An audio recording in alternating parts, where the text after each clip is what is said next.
Bueno, aquí vamos a hablar de las entidades producidas por mutaciones en la subunidad alfa 1 del túbulo del músculo esquelético, lo cual afecta la entrada de calcio.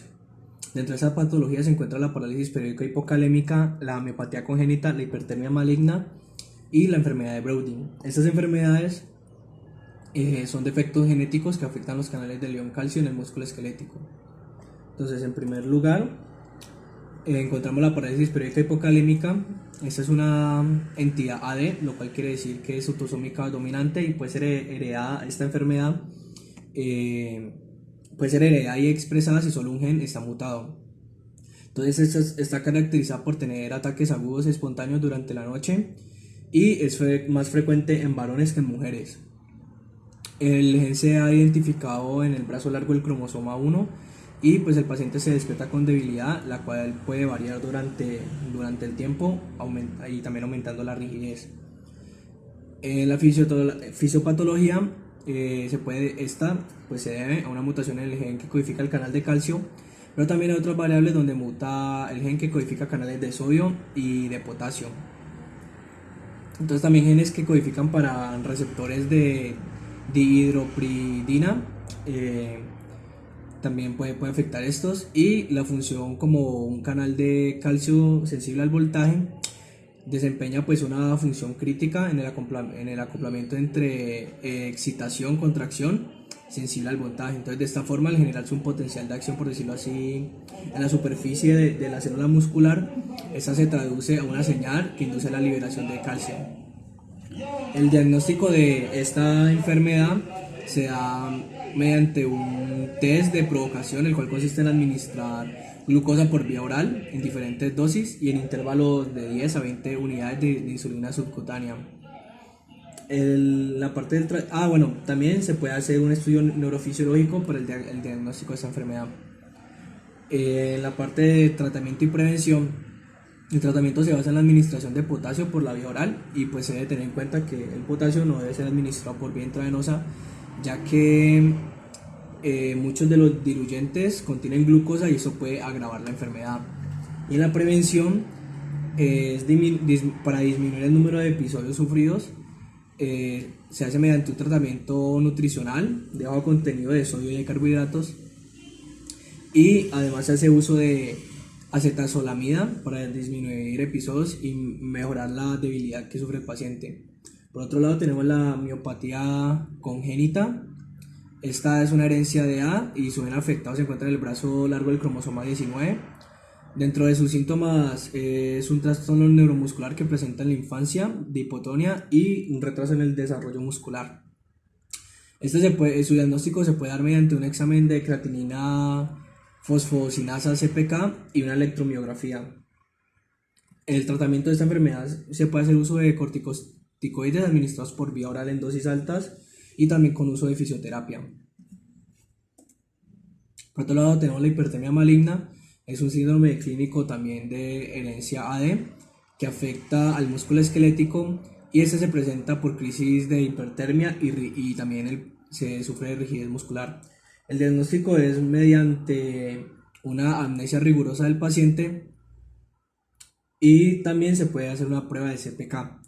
El tratamiento de esta enfermedad es el uso de dantroleno en dosis de 1 a 2 miligramos por kilogramo, y esta administración se puede repetir cada 5 a 10 minutos. Y por último tenemos la enfermedad de Brody, la cual es una miopatía genética que determina la herencia autosómica, es una herencia recesiva, y el gen codificado está en el brazo del cromosoma 16. El diagnóstico es mediante la detección de mutaciones asociadas a la miopatía Brody, mediante la amplificación por PCR, y el tratamiento también es el uso de dantroleno sódico, que reduce las concentraciones de miofibra de calcio por bloqueo en la liberación de este ion desde el retículo endoplasmático. El canal del cloro del músculo esquelético. Entre ellas tenemos a la miotonía de Thomsen, que pues se da por una anomalía genética de transmisión autosómica dominante del gen CLC1 que codifica el canal del cloro muscular. Este pues interviene en la contracción y en la relajación muscular. Entonces, una reducción en esa conductividad del cloro del músculo lleva a un aumento de la excitabilidad de la célula muscular y produce el fenómeno de la miotonía. un retraso en esa relajación muscular después de una contracción voluntaria. Entonces, frecuentemente esta enfermedad pues no se detecta hasta después de la infancia, cuando se aprecia una cierta torpeza o dificultades en el movimiento después del descanso. Entonces, esta miotonía, que es frecuentemente grave y discapacitante, pues puede estar asociada a una hipertrofia muscular característica que proporciona ese aspecto hercúleo o pseudoatlético. Entonces, ahora pasando al diagnóstico, pues tenemos que es necesario realizar una electromiografía para confirmar el diagnóstico, porque pues el registro de esa actividad eléctrica del músculo pues está mostrando en reposo el aspecto característico de la miotonía, mientras que durante el esfuerzo pues suele ser normal, que es como se observa en la imagen. A veces también se suele realizar biopsias de un músculo como método de diagnóstico y se pueden realizar pruebas genéticas para identificar mutaciones en el gen de ambas formas. Finalmente, pues para el tratamiento tenemos que está la fisioterapia, que pues es para mantener la funcionalidad muscular, y a veces también medicamentos para aliviar la rigidez muscular y calambres. Bueno, entonces ahora siguiendo con la miotonía de Becker, tenemos que es una miotonía no distrófica congénita de transmisión autosómica recesiva que está ocasionada por el mismo gen que mencionaba de Thomson. Entonces, ella conlleva a una reducción del flujo de iones de cloro durante la repolarización, lo que produce pues una contracción muscular sostenida. Entonces, se caracteriza por una sensación de rigidez muscular que mejora con el esfuerzo y aparece en la infancia o también después de esta. Y generalmente pues está acompañado de una hipertrofia muscular pronunciada producida por ese aumento de la actividad muscular crónica.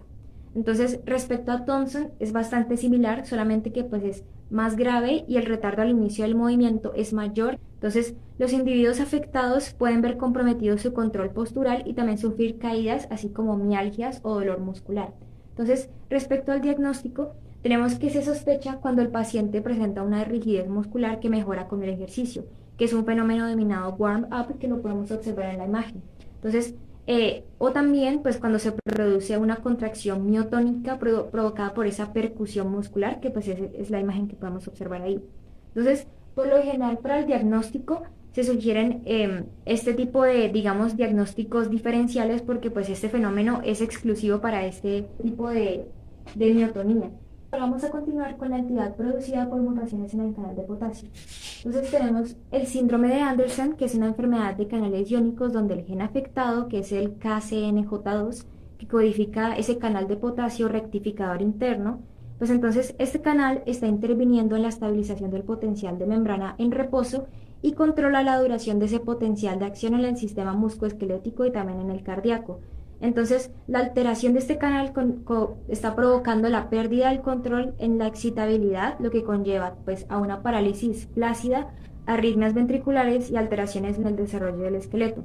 Entonces, como podemos observar en la imagen, los pacientes pues, suelen presentar numerosas dismorfias como ginodactilia y orejas de implantación baja, así como episodios de parálisis periódicas e intervalo de QT prolongado. Respecto al diagnóstico, tenemos que la prueba neurofísica o electromiografía pre o post ejercicio pues es de utilidad para la detección de esta enfermedad en pacientes con una parálisis periódica.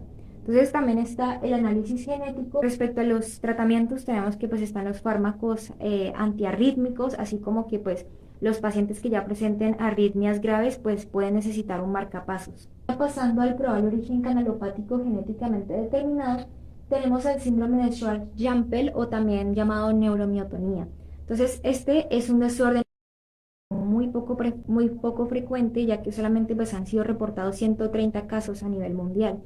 Entonces, este síndrome se caracteriza por una rigidez y miotonía generalizada, además de unas manifestaciones como talla baja, blefarofimosis y anormalidades esqueléticas, además también de algunas anomalías bucales como lo son la microagnasia, microstomía y así como la hipoplasia mandibular. Entonces, este síndrome está causado por unas mutaciones de pérdida de función del gen HSPG2 que codifica el perlecano, que es uno de los componentes principales de la matriz celular y desempeña un papel muy importante en el mantenimiento de esa integridad del tejido cartilaginoso, y pues algunas de esas faltas en ese gen pues se pueden observar en la siguiente imagen.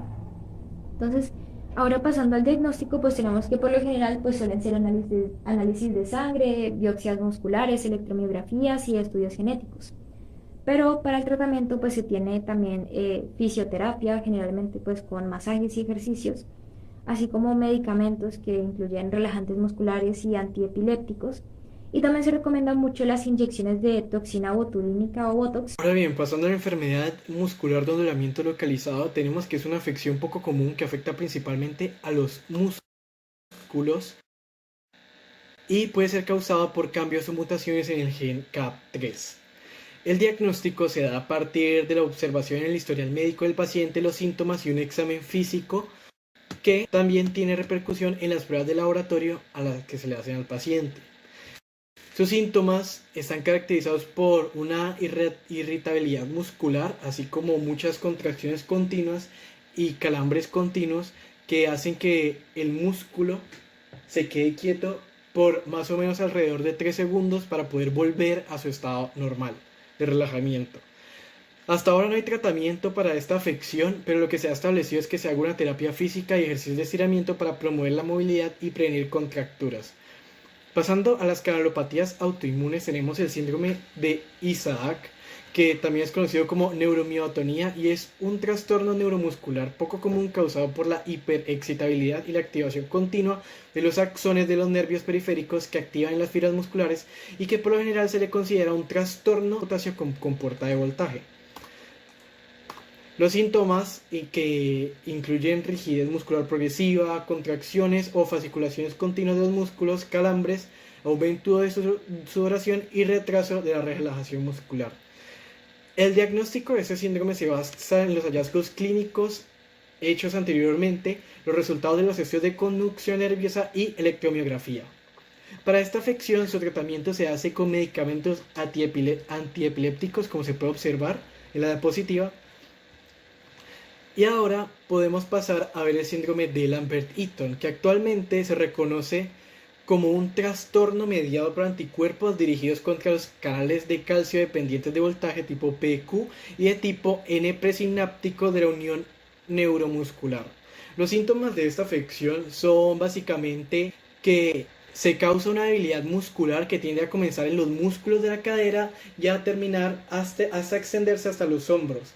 Por lo general, los sujetos tienen dificultad para levantarse de una silla, subir escaleras, caminar. En general, es debilidad continua y cansamiento con facilidad.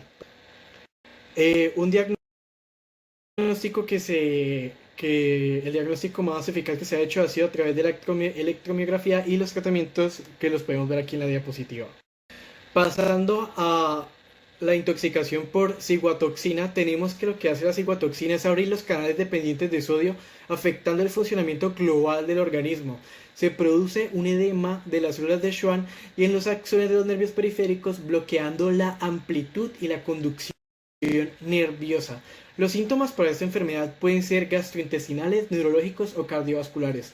Gastrointestinales como náuseas, neurológicos como disestesias, parasestesias, cardiovasculares como la bradicardia o taquicardias. El diagnóstico se da básicamente en datos como el aumento en la creatinina sérica, el aumento en CPK y cambios inespecíficos en el electrocardiograma. El tratamiento se da a partir de los compuestos que están aquí presentes.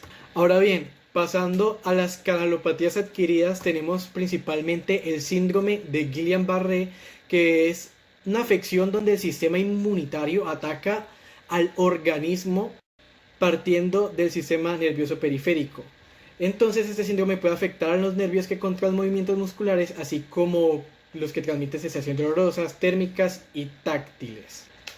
Los síntomas de esta afección consisten en debilidad, hormigueo, también en casos graves pueden verse en afectación en el habla, en la deglución, e incluso hay veces que las personas con ese síndrome mueren por parálisis de los músculos respiratorios, septicemia, trombosis pulmonar o un paro cardíaco.